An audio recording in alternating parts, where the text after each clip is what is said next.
My son sat across from me, his eyes so cold that my chest tightened. He was no longer the little boy who once ran barefoot in the yard, clutching a rubber ball, laughing and calling, "Dad, look at me." In front of me now was a 35-year-old man, stern, detached, speaking as if we had never shared blood. "Dad," he said without hesitation, "sell this house. Give us the money.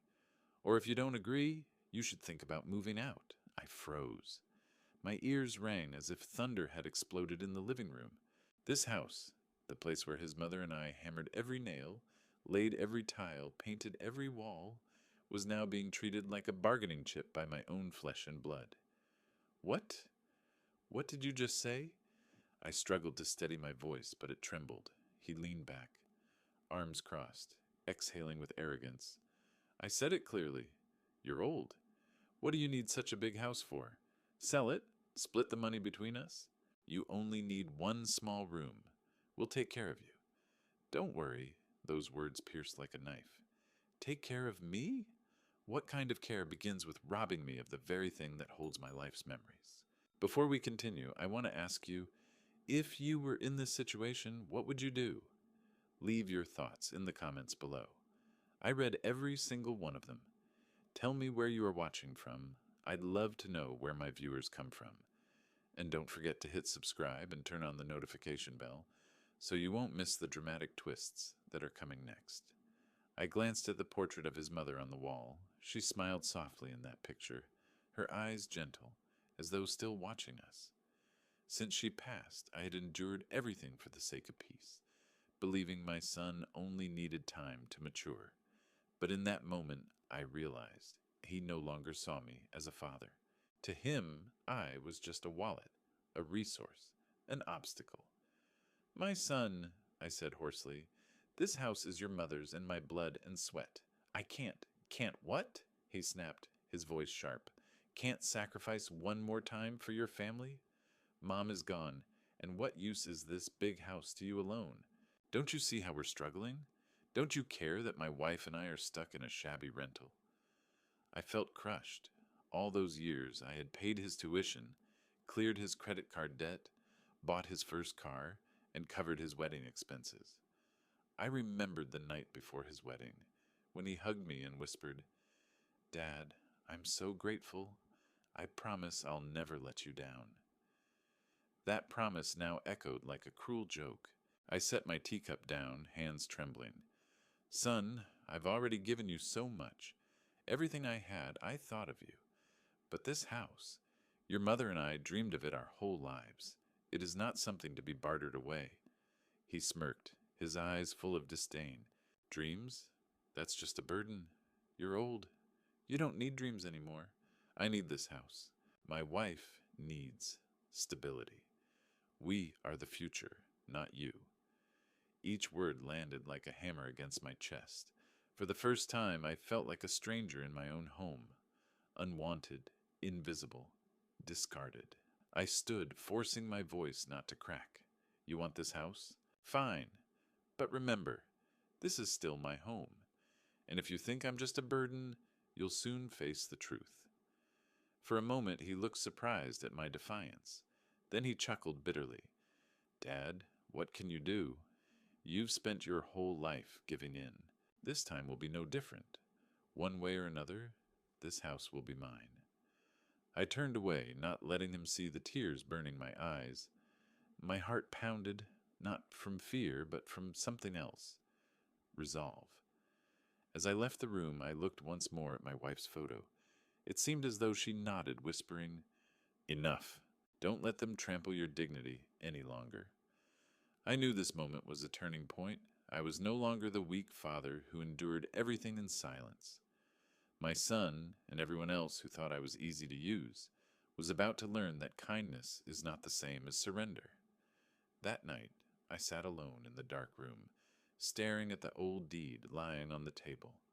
The sting of humiliation still clung to me, but along with it came a fire rising in my chest.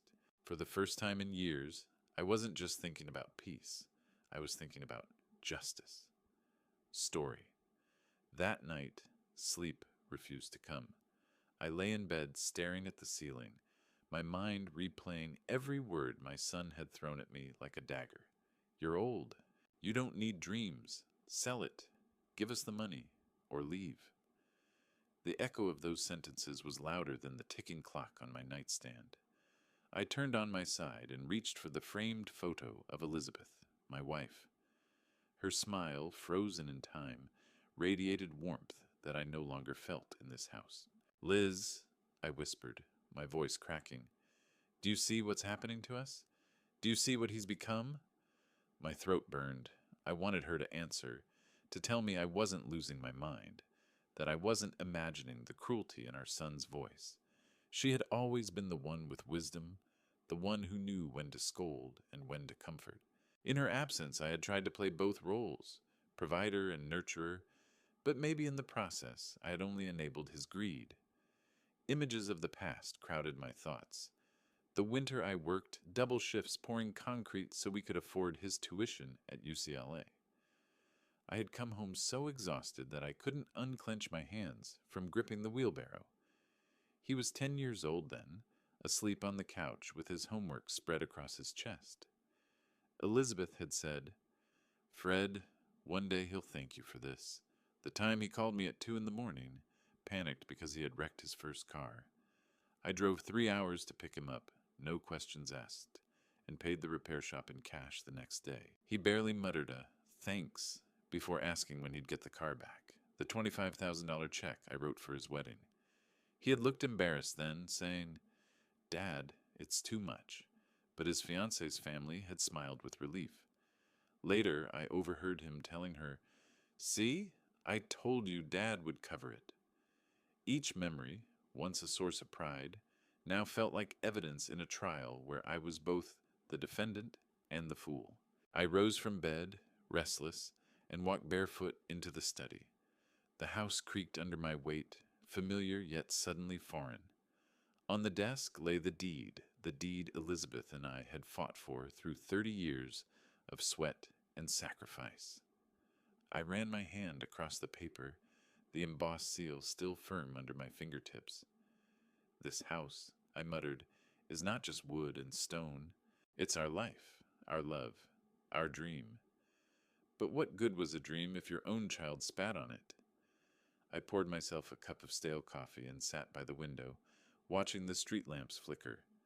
Across the road, the neighbors' lights were out, families tucked safely in bed.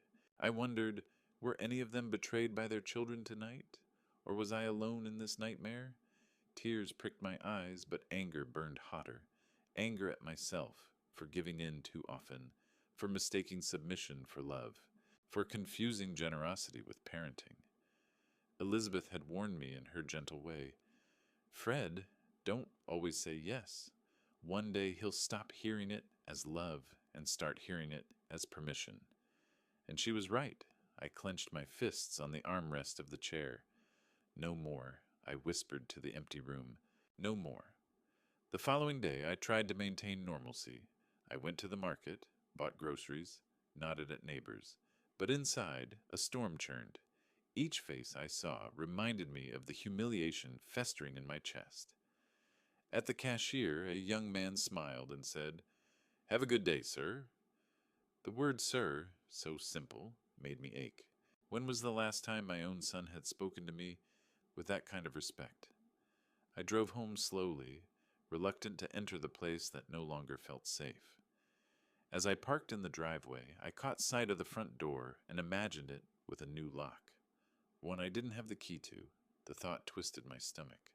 Inside, I heated a bowl of soup, but appetite abandoned me after 2 spoonfuls. Instead, I found myself drifting back to the study, back to the deed. I picked it up, weighing it like a weapon.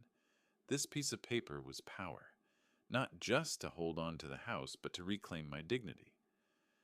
Liz, I said aloud, glancing at her photograph, I've been patient. For 3 years, I've been patient since you left us. But patience has turned me into a doormat. If you were here, you'd tell me to fight. So I will. A strange calm settled over me, sharper than grief, heavier than despair. For the first time since Elizabeth's death, I felt something stirring that wasn't just sorrow. it was resolve. That night, as darkness swallowed the city, I sat at the desk with pen and paper. I began writing everything down: the words my son had said, the dates of money I had given him, the sacrifices I had made. A record, evidence. My hands trembled at first, but as the list grew, the tremors steadied. Line after line, I documented my life as both father and provider. By midnight, the page was filled. It looked less like a diary and more like a ledger of betrayal. I leaned back in the chair, exhausted but strangely lighter. No more secrets, I whispered. No more silent suffering. If he wants a battle, he will have one. But this time, on my terms. Outside, the wind rattled the branches as though echoing my vow. That night, after the bitter confrontation with my son, I sat silently in my study, clutching the worn deed to the house. Outside, darkness swallowed the city like a heavy curtain. Inside me, memories surged in waves, reminding me that my entire life had been spent for family, for my child, for those I loved, and yet now all I had received in return was a cruel demand. I closed my eyes, drawing in a deep breath, letting the past flood back. It felt as though I was living it all again, every drop of sweat, every tear shed to build this life. I was born in a small town in the American Midwest. My parents were simple factory workers, struggling year after year to cover bills and debts. My childhood was marked by plain dinners and nights when the power was cut off because we couldn't afford the bill. From a young age, I understood. If I wanted to escape poverty, there was only one way: work relentlessly. At 18, I left my hometown and moved to the city with nothing but empty hands. I took every job I could find, hauling boxes in warehouses, washing dishes in diners, pumping gas at roadside stations. Some days I survived on nothing but a sandwich and a bottle of water, working 12-hour shifts. My hands blistered from carrying heavy loads, but I never allowed myself to give up. Deep down, I believed that one day this sweat would buy me a home, a family, a place my child could truly call home. I met Elizabeth during those difficult years. She wasn't just the woman I loved. She became the anchor that steadied me. We married in a small church, no lavish ceremony, just a few close friends as witnesses. From the day she came into my life, I had another reason to fight harder. I promised myself, no matter how hard it gets, my wife and children will never suffer the way I did. Step by step, I rose from a construction laborer to a skilled builder, and eventually managed to run a small contracting crew. Every wall I raised, every project I finished carried my sweat and determination. When Elizabeth told me she was pregnant, I felt joy mixed with fear. Joy at becoming a father, fear because our savings were so small. To prepare, I worked day and night, sometimes sleeping only 4 or 5 hours. The day my son let out his first cry, I cried too. Holding that fragile life in my arms, I swore, no matter how much I suffer, my son will never go without. Elizabeth smiled and whispered, "He looks just like you." From that moment on, my entire life revolved around one word: family. As my son grew, so did the expenses. I worked tirelessly to support his education. Even on freezing winter days, I carried heavy cement bags across muddy construction sites, telling myself, every brick I lay is one more step toward his future. Please don't overwork yourself. You'll get sick. I would smile and reply, you just take care of his studies. As long as he has what he needs, I'll be fine. There were months when I kept only a few dollars for myself, pouring everything else into him. I remember when he was in middle school, his class had a field trip. The fee wasn't much, but my wallet was empty. Quietly, I sold the wedding watch Elizabeth had given me, just so he wouldn't miss out. He came home glowing with stories and laughter. For me, that smile was worth more than any possession. In college, my son wasn't always responsible. He racked up debts from careless spending. I paid them off quietly, without reproach. When he crashed his car, I sat sleepless at his hospital bedside, holding his hand, thinking, as long as he lives, I can bear everything else. At his wedding, I gave him nearly all of my savings. The $25,000 check I placed in his hands filled me with pride. Watching him stand there in his suit, I felt overwhelmed with joy. He told me, Dad, I'm so grateful. And I believed him. I believed those sacrifices would always matter. Now, sitting alone in my study, I relived every sacrifice. At first, my chest swelled with pride. I had not lived in vain. I had built a family, raised a son into adulthood. But then his words echoed again. You're old. Sell it. We need it. And the pride curdled into bitterness. Everything I had done, in his eyes, had lost its worth. He didn't see the nights I came home exhausted, the years of labor that had nearly broken me. He saw only the house, as if it were his right to claim. And I realized, with horror, that I had taught him this myself.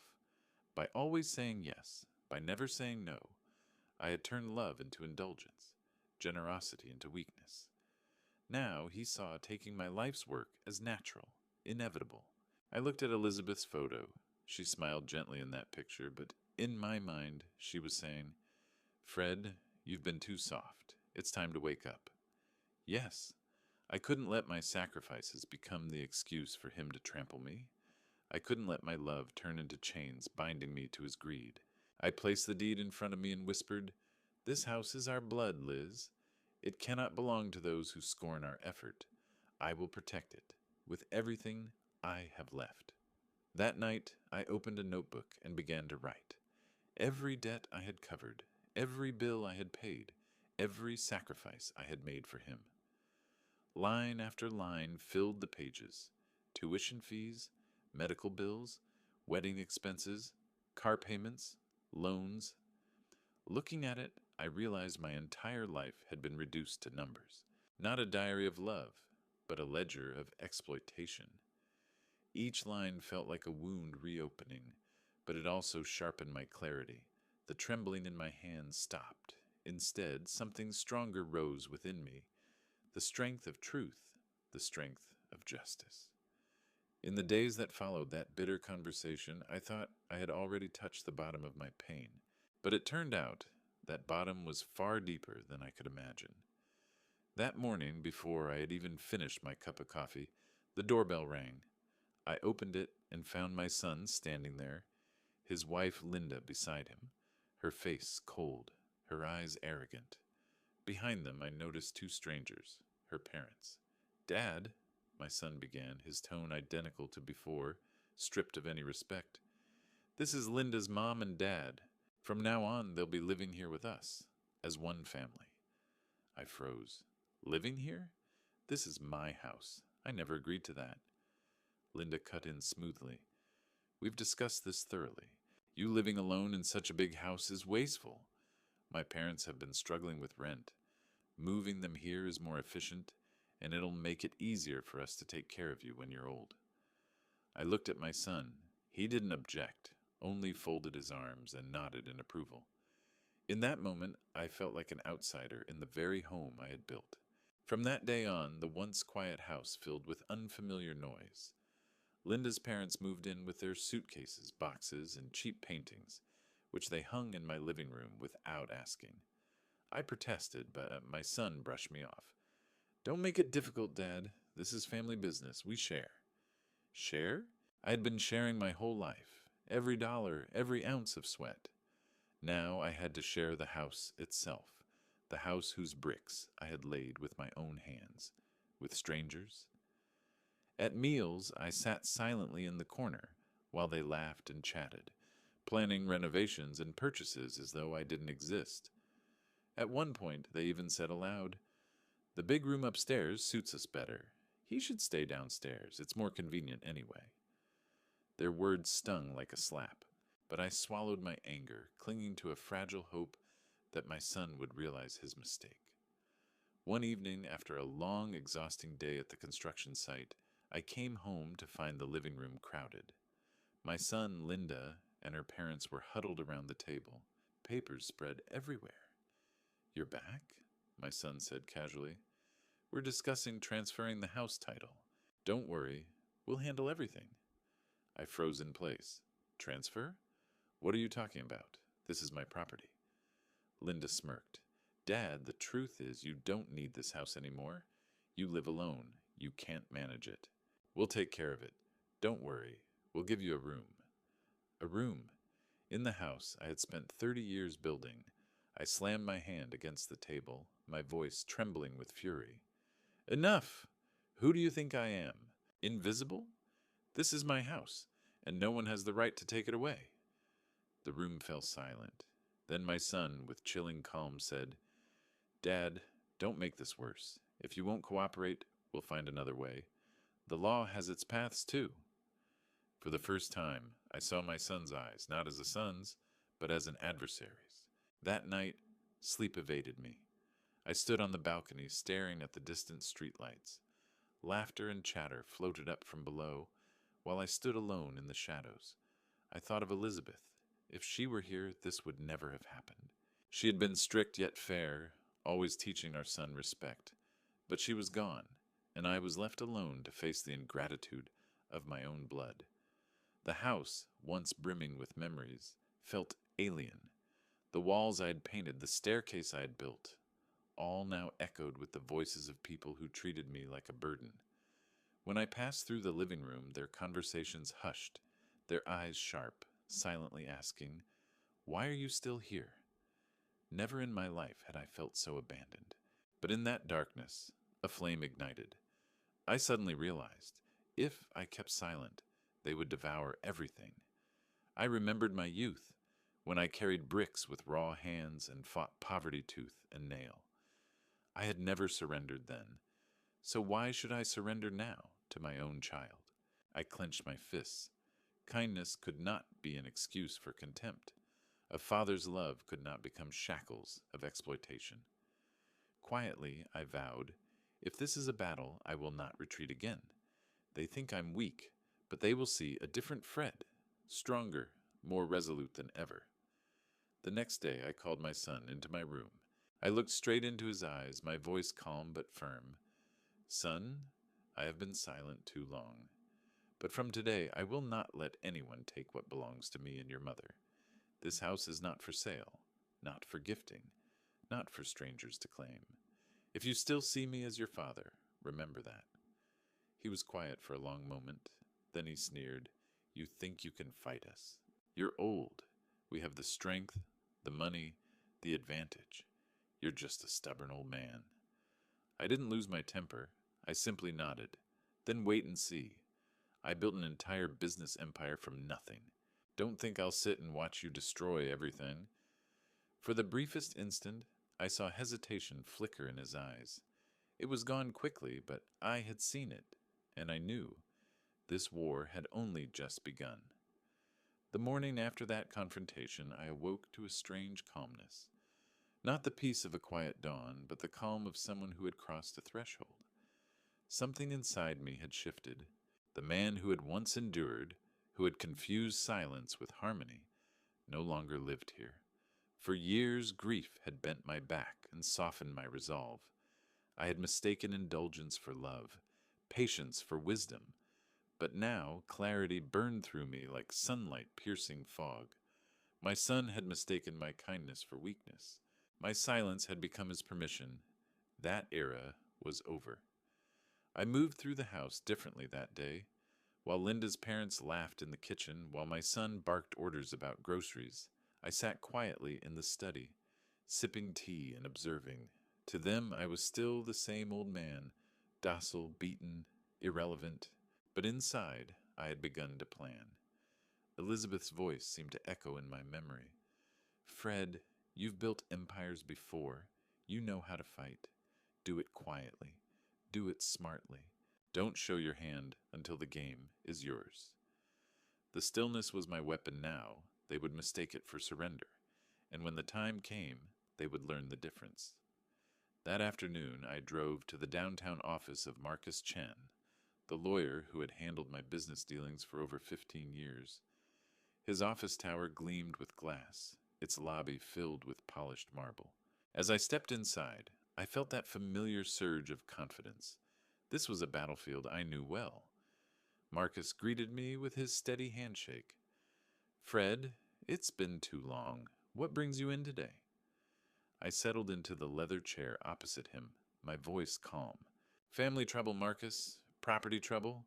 I need to make sure my villa, my house by the lake, remains untouchable. His eyes sharpened. Family disputes are the hardest kind.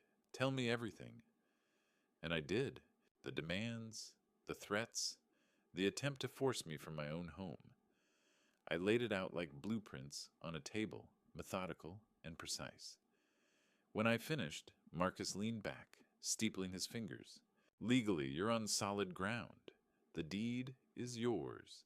Unless you voluntarily transfer it, they have no right. But to protect yourself, we should take additional measures. Trusts, LLC structures, asset protections. How soon? I asked. Days for basic reinforcement. Weeks for deeper structures, but even the first steps will shield you. And Fred, document everything. Every word, every attempt to coerce. Keep a record. Courts like evidence. I nodded. A lifetime in construction had taught me that the strongest foundations were built with foresight. This was no different. That night, I opened my notebook again. Page after page, I wrote down dates, amounts, conversations, the money I had given, the debts I had paid, the words my son had spoken. At first, it pained me, reopening old wounds, but soon it became a ledger, not of love, but of exploitation, a record of the pattern I had refused to see. When I put the pen down, I looked at the thick pages and realized this was no longer a diary. It was ammunition. In the days that followed, I reached out to old contacts, quietly, carefully. Derek, my neighbor and a skilled technician, owed me a favor. I asked him about security systems, about surveillance. He didn't need the full story. I gave him just enough. His eyes lit up with curiosity, and he promised to help. I called on Bradley, the notary who had stamped countless deals for me over the years. His signature had weight, his presence authority. I asked him to be ready, discreetly. Piece by piece, I was assembling not just defenses, but a strategy. My son thought he was dealing with an old man. He had forgotten he was dealing with the same man who once built half the commercial district of San Diego through grit and cunning. Back at home, I let them believe they had won. At dinner, I ate quietly while they laughed and planned renovations. I nodded when they mentioned future ownership. I said little when they hinted at moving me to a smaller room. Let them gloat. Let them underestimate. Every careless word they spoke in front of me, every slip of arrogance, I tucked away like nails in a box, ready to be hammered in place when the time came. Silence, I realized, was no longer surrender. It was camouflage. Some nights I sat by Elizabeth's photograph, speaking softly. You were right, Liz. I spoiled him. I thought I was giving him love. I thought patience would heal his grief. But I only taught him that love meant I would never say no. That was my mistake. The photo, frozen in her gentle smile, seemed to listen. But I won't let him take the last piece of us. This house, it was our dream. I will guard it, not just for me, but for you, for what we built together. And in the quiet, I felt her strength steady me, like a hand resting on my shoulder. As the week unfolded, my strategy crystallized. I thought of it as I once thought of construction projects. Foundation, secure the legal ownership, strengthen it with trusts and protections. Framework, document every attempt at coercion, create an unshakable narrative. Walls, establish surveillance and evidence, making sure no move of theirs went unseen. Roof, when the time came, reveal everything at once, leaving them no shelter, no escape. It was not revenge for revenge's sake. It was justice. It was the restoration of balance that had been twisted by greed. On Sunday morning, I rose before sunrise. The house was quiet, its halls bathed in gray light. For the first time in years, I felt strength course through me. Not the strength of youth, but the sharper, steadier strength of clarity. I stood at the window, watching dawn spread across the sky. It begins now, I whispered. Elizabeth's voice seemed to answer in my heart. Yes, protect what matters. Protect yourself. I turned back to the study, to the deed, the notebook, the documents Marcus had prepared. My weapons were ready. The silence of the past years had ended. The man they thought defeated was no longer here. In his place stood a father reborn, a builder once again, laying the foundation of resistance brick by brick. The week after my awakening unfolded with a kind of quiet intensity I hadn't felt in years. It was as if every breath, every step, every decision was now deliberate. For too long I had lived in reaction, absorbing blows, enduring slights, explaining away cruelties in the name of family. But now I was the one shaping the board, arranging the pieces. This wasn't a war of shouting or fists. It was a war of documents, of silence, of patience. And my first move would be made not with anger, but with ink, signatures, and evidence. On Monday morning, I drove downtown to Bradley Walsh's office. Bradley had been my notary for over 15 years, a man of precision and discretion. He greeted me warmly, though his sharp eyes registered the tension in my face. "Fred," he said, ushering me inside, "you look like a man with weight on your shoulders." I sat across from him at the polished oak table, sliding a folder toward him. "I need to change my will." Bradley lifted his eyebrows but asked no questions. That was why I trusted him. Instead, he opened the folder and scanned the draft I had prepared over the weekend. "The house," I said firmly, "will go to a charitable foundation, not to my son, not to his wife, not to anyone who thinks they can demand it. And I want it made airtight. No loopholes, no challenges they can bring to court." Bradley tapped his pen thoughtfully. "This is possible, but Fred, this is a serious step. Once this is notarized and filed, reversing it won't be easy." "That's exactly what I want," I replied. My voice carried no tremor, no uncertainty. Finality. I've lived my whole life making things easy for others. Now I'm making something unshakable. For myself.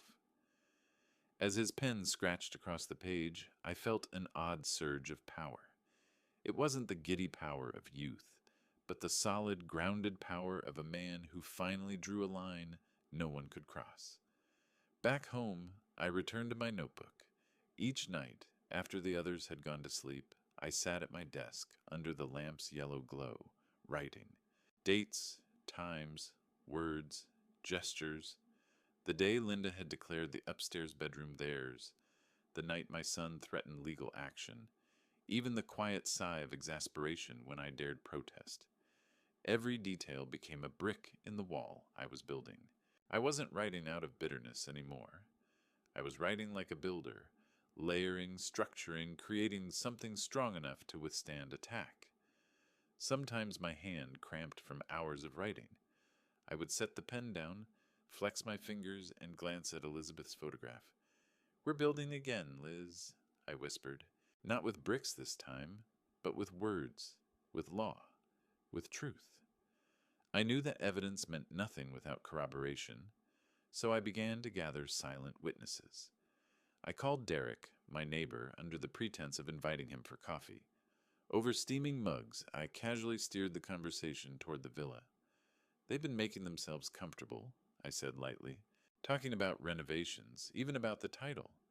Strange, isn't it, how people talk when they think they already own something?" Derek frowned. "Fred, are you telling me they're trying to take your place?" I shrugged, as though it were only speculation. "People say things when they're careless. Just thought I'd mention it." Later that evening, I wrote a note in my ledger. Derek present. Witness to discussion. Piece by piece, I was weaving a net of subtle testimonies. A remark here, a casual confirmation there. Enough so that when the day came, I would not stand alone in my word against theirs. Marcus Chen, my lawyer, became another crucial ally. We met in hushed corners of his office. Diagrams and documents spread between us. "They want to pressure you," Marcus said, his voice steady. "But you've already taken the strongest step by changing the will. Now let's reinforce. We'll file trust documents. lock the deed into structures they can't touch. Even if they tried to sue, it would be like throwing stones at a fortress wall. I nodded, absorbing every detail. I don't just want to protect the property. I want to protect myself from being manipulated again. I need a system that doesn't bend under tears or guilt or threats. Marcus looked at me carefully. Fred, you've always been generous. This will change things permanently between you and your son. That relationship is already broken, I said quietly. What I'm building now is respect for myself, even if it comes too late for him. At home, nothing seemed different on the surface. I ate my meals quietly while Linda's parents filled the air with chatter. I nodded when my son mentioned repainting. I even smiled faintly when Linda spoke about our house. They mistook my silence for resignation. They mistook my composure for defeat. But under the table, my phone recorded snippets of their conversations. On my desk, files grew thicker each day. In my pocket, the notarized will waited like a loaded weapon. The mask of surrender became my greatest disguise. Trust, I realized, could not be given freely anymore. It had to be placed carefully, deliberately. So I chose my allies, Marcus the lawyer, Bradley the notary, Derek the neighbor. Each of them held a different piece of the puzzle, none of them the whole. That way, no betrayal could collapse the structure. Late one night, as I sat reviewing documents, I thought of Elizabeth again. She had always been the one I trusted absolutely. Without her, I had given that trust too easily to our son. But now, trust had become a strategy, not a weakness. By Friday, the plan was no longer a fragile sketch. It was a framework, a living structure. The will had been changed. The evidence was growing. The allies were in place. I walked through the house slowly, running my hand along the walls I had painted decades ago. For the first time in weeks, I didn't feel despair. I felt strength. They thought they had reduced me to a relic, a burden, a silent old man. But in truth, I was sharpening my resolve, like a craftsman honing a blade. The first move had been made. The game was underway, and I was no longer the piece being moved. I was the player. On Sunday morning, as the first light touched the curtains, I sat at my desk with the notebook, the deed, the notarized will. My hands rested calmly on the documents, no tremor, no hesitation. For years I had lived with the weight of silence, crushed under guilt and love and grief. Now silence had become my shield. Patience had become my strategy. Determination had become my weapon. I whispered into the empty room as if Elizabeth could still hear me. The first stone is laid. The foundation is set. Now we build higher. The house was no longer just a home. It was the battleground of respect, the fortress of my dignity, and I would not lose it. Not to them, not to anyone. Sunday arrived heavy with expectation. Even before the sun had fully risen, I felt it in the walls of the house, in the still air of the rooms. The week of silent preparation had brought me here, to the day they believed they would claim their victory. I had spent the morning as if it were any other. Coffee brewed, papers neatly stacked on my desk, Elizabeth's photograph standing watch. Yet beneath the surface, everything was different. Today was not about endurance. Today was about confrontation. By late morning, the sound of tires crunching gravel echoed outside. Through the study window, I saw them. My son, Linda, her parents, and two hired movers carrying boxes. The minivan door slid open, disgorging suitcases, taped cartons, even a rolled carpet. They moved with the confident rhythm of people who believed they had already won. Linda gestured toward the front door with an air of authority, her parents clutching household items as if they were the rightful owners. My son stood tall beside her, directing the movers like a foreman at a job site. I remained in my chair, watching, calm, steady, unmoved. The front door opened with a key I had once entrusted to my son. They entered without hesitation, voices echoing across the hallway. "Put the boxes there," Linda instructed, pointing toward the living room. Her mother clutched a vase, murmuring in admiration at the space. Her father nodded approvingly, already measuring the walls with his eyes. My son's voice cut through the noise. This is it. From today, this is our home. The words hung in the air like a hammer strike. I rose slowly from my chair. My footsteps echoed down the hallway as I emerged into the living room. Their laughter faltered when they saw me standing there, silent, steady, unflinching. For a long moment, no one spoke. Linda shifted uneasily. Her parents exchanged glances. My son, however, met my eyes with defiance. Dad, he said, voice edged with impatience, we've already talked about this. You don't need to make this harder. It's over. This place belongs to us now. I studied his face, the face I had once held close as a newborn, now hardened by greed. My voice, when it came, was calm, almost quiet. Belongs to you? You mistake possession for entitlement. Walking in with boxes does not make this house yours. Linda's mother scoffed. We've sacrificed enough. This home will finally serve a family that knows how to use it. I turned my gaze on her, cold and unyielding. You speak of sacrifice? I bled for these walls. You lift a vase and call it struggle. You stand on soil watered by 30 years of my sweat and dare to claim it as inheritance. The silence grew thick, pressing down on the room. My son forced a laugh, brittle and strained. Dad, stop being dramatic. You're old. You don't need this place. We've already planned everything. Movers, renovations, it's done. He motioned to the men carrying furniture. Go on, set it in the upstairs room. But the movers hesitated. They glanced at me, an old man, yes, but standing with an authority that unsettled them. My stillness weighed heavier than any shouted command. Linda snapped, Ignore him. He can't stop us. And still, I did not move. Only my eyes spoke, hard as stone, cutting through their bravado. Finally, I spoke again, slowly, clearly, each word deliberate. This house is not yours to claim. The law does not bow to arrogance. The deed does not erase itself because you want it to. Every document has been secured.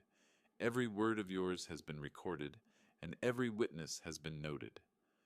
My son's face paled for the briefest instant. He masked it quickly with anger. You're bluffing. You wouldn't dare. I allowed myself the faintest smile, not of amusement, but of contempt. Dare? I already have. You thought me silent because I was defeated, but silence can also be preparation. The movers set down their boxes, uncertain. Linda's father muttered something about paperwork. Her mother wrung her hands, suddenly less sure of her triumphant arrival. Linda, desperate to regain control, raised her voice. This is our house now. You can't throw us out. Everyone knows you're too weak to fight. I stepped closer, my shadow falling across her. My voice cut through her words like a blade. Strength is not measured in shouting, nor in theft disguised as inheritance. You will learn that soon enough. The room seemed to tighten, air drawn taut as a bowstring, their arrogance frayed at the edges, unraveling under the weight of my composure. My son's defiance faltered, his fists clenched at his sides, his jaw tight. He wanted to fight, to shout, to dominate, but he saw something in me that he had not expected. Not fear, not weakness, not even anger. What he saw was contempt, and in that contempt he saw himself, not as a conqueror, but as a child who had mistaken indulgence for love, demand for right. The silence stretched long, oppressive. Then I spoke the words that sealed the moment. You may carry your boxes into these walls, but you will never own this house. Not in law, not in truth, not in memory. You have already lost. One by one, their movements slowed. The movers exchanged glances, murmured apologies, and carried the boxes back out. Linda's parents muttered about misunderstandings. Linda herself trembled with rage, her face twisted between denial and realization. My son lingered longest, his eyes locked on mine. For the first time, he looked smaller, diminished by the weight of what he had underestimated. Finally, he turned, muttering, This isn't over. I did not answer. I didn't need to. The contempt in my gaze had already spoken the truth. It was over, at least for today. When the door closed behind them, the silence of the house returned. But it was no longer the silence of defeat. It was the silence of victory, of dignity reclaimed. I walked slowly back to my study, sat at my desk, and rested my hand on Elizabeth's photograph. They tried to seize what we built, I whispered, and they failed. Her smile, frozen in time, seemed to glow brighter in the lamplight. For the first time in years, I allowed myself a long, steady breath. The battle was far from finished. But the day they thought they had won had instead become the day of their humiliation, and that, I thought with grim satisfaction, was only the beginning. The day of reckoning arrived on a gray Wednesday morning. Clouds hung low over the city, heavy as if they too sensed the storm about to break. I walked into Bradley Walsh's notary office with a steady step, my shoulders squared, my resolve unshakable. Bradley had arranged everything exactly as I requested. The polished oak table in his conference room gleamed under the soft light. Documents were neatly stacked in folders, their edges aligned with military precision. This was no mere meeting. It was a battlefield dressed in paper and ink. I sat at the head of the table, Elizabeth's photograph folded in my wallet, as if her presence were still guiding me. Moments later, the door opened. My son, Linda, her parents, they filed in with the air of people expecting triumph. Their eyes glinted with anticipation as though they were here to witness the final surrender of a beaten man. But I had not come to surrender. "All right, Dad," my son began as he pulled out a chair opposite me. His tone was businesslike, confident, almost dismissive. "Let's finalize this. The house title, the paperwork. We don't want to drag this out anymore." Linda leaned forward, a faint smile tugging at her lips. "It'll be easier for everyone once this is done. No more arguments, no more delays." Her parents nodded, their faces a mix of relief and superiority. To them, this was already finished. I simply folded my hands on the table and waited. Bradley cleared his throat. His calm professionalism filled the room. "Before we proceed, there are important matters to address." From his leather folder, Bradley drew out the official documents, each bearing seals and signatures. He laid them out with deliberate care, like cards in a final hand. "Mr. Martinez," he said, turning toward me, "as per your instructions, the legal transfer of the Lake Tahoe property was completed last Monday. The villa no longer belongs to you personally."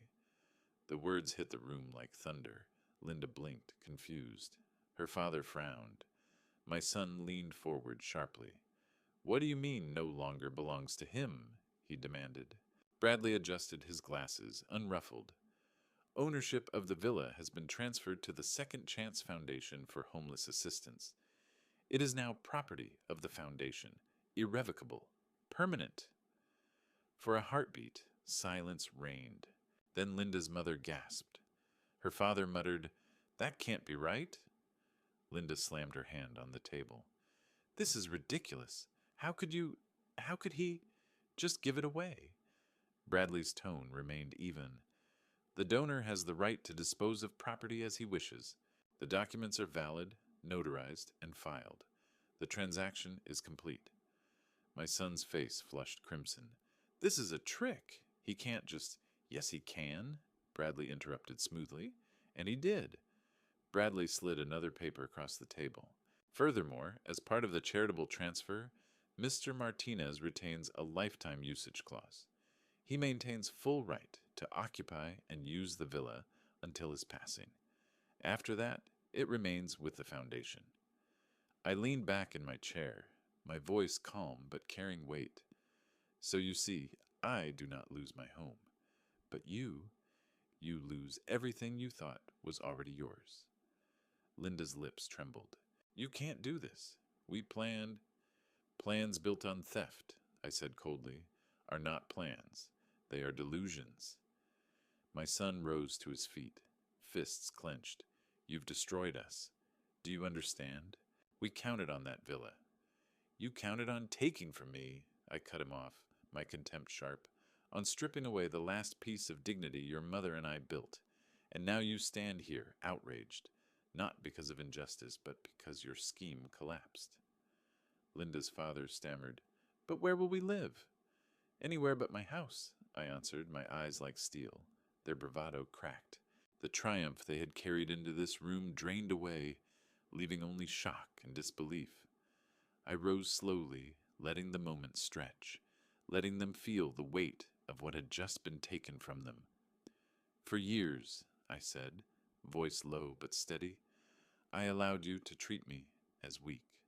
I gave and gave and gave until you mistook my love for obedience, but no more. This house was my life's work, and if I could build it, I could also take it beyond your reach." I looked at my son directly. "You underestimated me. You thought I was a victim to be managed. But today you learn what it means when a builder defends his creation." Their faces told the story. Linda pale, her parents silent, my son shaking with impotent rage. I, however, stood taller than I had in years. Chairs scraped as they rose, one by one. Linda's parents muttered excuses. Linda herself seethed with fury, her voice breaking. "You've ruined us. You'll die alone. You'll regret this." I let her words hang, then replied with quiet finality, "Better to die with dignity than live as your puppet." They left in silence, their footsteps heavy, their imagined victory turned to ash. When the door closed, the conference room seemed larger, brighter. Bradley gathered the documents with a nod. "Masterfully done, Fred." They never saw it coming. I allowed myself a small, grim smile. That was the point. For years I bent to them. Today I bent no more. As I stepped outside, the gray clouds began to break, shafts of sunlight piercing through. For the first time in a long time, I felt the air expand in my lungs. I had not only protected my home, I had reclaimed something greater, my pride, my dignity, my self-respect. And as I walked into the light, I knew this truth. They had lost more than a house. They had lost the power to chain me with guilt and fear. The father they thought they could conquer had risen again. The silence after the legal blow did not last long. By evening, my phone began to vibrate with relentless calls.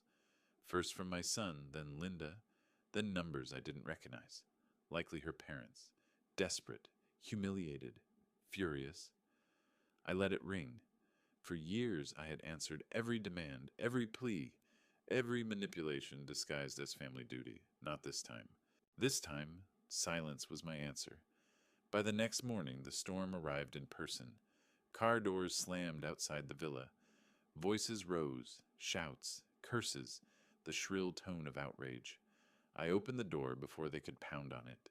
My son stood there, his face contorted with fury, Linda clutching his arm, tears streaking her cheeks. Behind them, her parents hovered, pale and defeated, but still clinging to hope that anger might undo the law. "You destroyed us," my son shouted, stepping forward as though he might force his way inside. "Do you understand what you've done? We needed that house." I met his rage with steady calm. "You mean you wanted it? Need is survival. Want is greed. Don't confuse the two." Linda's voice cracked as she screamed, "You're cruel, heartless. We are your family." "Family?" I asked softly, my eyes on hers. "Family does not evict its own blood. Family does not treat a father like a trespasser. You abandoned that word long before today." Her parents tried a different tactic. Linda's mother stepped forward, clasping her hands in feigned humility. "Please, Fred, we have nowhere else to go. We counted on this. Think of the grandchildren you might have. Think of—" I raised a hand, cutting her off. "Stop. I have thought of everything, and I have decided. This house is no longer mine to give, no longer yours to steal. It belongs to something greater now, a foundation that will shelter those who truly have nothing." The words landed like blows. Their faces crumpled, the reality sinking deeper. Every plan they had built, furniture chosen, rooms assigned, lives mapped, had turned to dust in a single stroke of law. My son's anger boiled over. You're pathetic. You think this makes you strong? All you've done is doom yourself. You'll die alone, with no one to bury you. For years, such words would have gutted me. For years, I had lived with the terror of loneliness, the ache of losing Elizabeth, the fear of being forgotten. But now I stood firm. Better to die alone with dignity than live surrounded by thieves. His mouth opened, but no words came. The fury in his eyes faltered, replaced by something rawer. Fear. Not fear of me, but fear of the truth, that the man he had dismissed as weak had outmaneuvered him. Linda broke then, collapsing into tears. We did everything for you. We visited. We tried. I shook my head. No. You demanded. You took. You manipulated. Love is not measured in how much you can extract from someone. Love is shown in respect. And respect died the day you told me I was in the way in my own home. Her parents turned away first. Shoulders slumped, eyes hollow, they shuffled back to the car. Linda followed, sobbing, her anger spent. My son lingered, fists still clenched, trembling with rage that had nowhere to go. This isn't over, he whispered hoarsely. It is, I said simply. The house is gone. The law has spoken. You have nothing left to fight for except your pride, and pride won't shelter you. He staggered back as though struck. For the first time, I saw him not as a rival, not even as a betrayer, but as a broken man staring into the mirror of his own choices. He turned without another word, climbing into the car beside his weeping wife. The engine roared to life, then faded down the road, leaving only silence in their wake. Inside, I closed the door gently, no trembling in my hands, no racing heartbeat, only stillness. I walked through the rooms slowly, each step echoing with memory. For years, these walls had been haunted by my fear, fear of abandonment, of rejection, of being nothing without my family's approval. But today, the fear was gone. In its place was strength, quiet, steady, immovable. Elizabeth's photograph waited on my desk. I placed my hand upon it and whispered, "The pain is over, the house is safe, and so am I." Her smile seemed to shine brighter, as if in approval. That night, I sat on the terrace, watching the lake reflect the fading sun. The world was silent, broken only by the calls of distant birds. I thought of my son, of Linda, of their tears and curses. For the first time, their words did not pierce me. They slid off like rain against stone. Because I had finally understood. My worth was not measured by their gratitude, nor my love by their approval. I was not weak for saying no. I was strong, for the first time in years, for drawing the line and defending it. Yes, it hurt. Yes, the betrayal still burned. But the pain had transformed, hardened into something unbreakable. My son had lost a house. I had regained my self-respect, and that was a trade I would make 1,000 times over. As darkness fell, I breathed in the night air, steady and calm. The silence of the house no longer felt lonely. It felt powerful. It was the silence of a man who no longer cowered before the people who should have loved him most. In that silence, I found peace. And though the world might call it a tragedy, that a father stood alone, his child estranged, I knew better. This was not tragedy. This was justice. The house was quiet again. For the first time in years, that quiet was not oppressive, not heavy with fear or loneliness. It was gentle. It was healing. I moved through each room slowly, running my hand along the walls, the furniture, the staircase I had built with Elizabeth decades ago. Memories came, not as daggers now, but as soft echoes. I remembered her laughter in the kitchen, my son's small feet racing across the living room floor, the years of sacrifice, the nights of exhaustion, the mornings of hope. For so long, those memories had been poisoned by betrayal. Every corner of the house had felt tainted, as though their greed had stolen the soul of the home. But now, standing alone within these walls, I realized the truth. The house had never abandoned me. It had been waiting, waiting for me to reclaim it, to reclaim myself. I sat on the terrace overlooking the lake. The water shimmered with morning light, as calm as my own heart. I thought of the long journey that had brought me here, the early years of sacrifice, working until my hands bled so my family could thrive, the grief of losing Elizabeth, the silence of her absence, the painful years of manipulation when love had been twisted into chains, and finally, the awakening, the fight, the moment I said no and meant it. Each stage had cut me, scarred me, shaped me.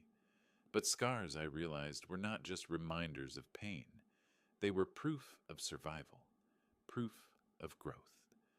I breathed deeply, filling my lungs with the crisp air of Lake Tahoe. The heaviness that had lived inside me for years, fear of abandonment, fear of being unloved, had lifted. Yes, I had lost something. My relationship with my son was shattered, but I had gained something greater, the rediscovery of my dignity, the understanding that love without respect is not love at all. The villa no longer felt like a battlefield. It felt like a sanctuary again, not because it was mine, but because it was protected by law, by truth, by my own resolve. I thought of the Second Chance Foundation, of the people who would one day find shelter in this place when I was gone. Strangers, perhaps, but not strangers to hardship, not strangers to sacrifice. Maybe that was the true legacy, not passing down wealth to ungrateful hands, but planting hope where it was needed most. Maybe this house, this dream Elizabeth and I had built, would live on as more than property. It would live on as refuge, and that thought brought me peace. The days passed quietly. I cooked simple meals, tended the garden Elizabeth had once loved, read books I had long neglected.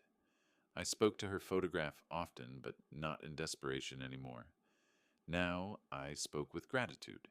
At night, when the wind moved softly through the trees, I felt her presence in the calm, not as a ghost of grief, but as a companion of peace. I was no longer haunted by what I had lost.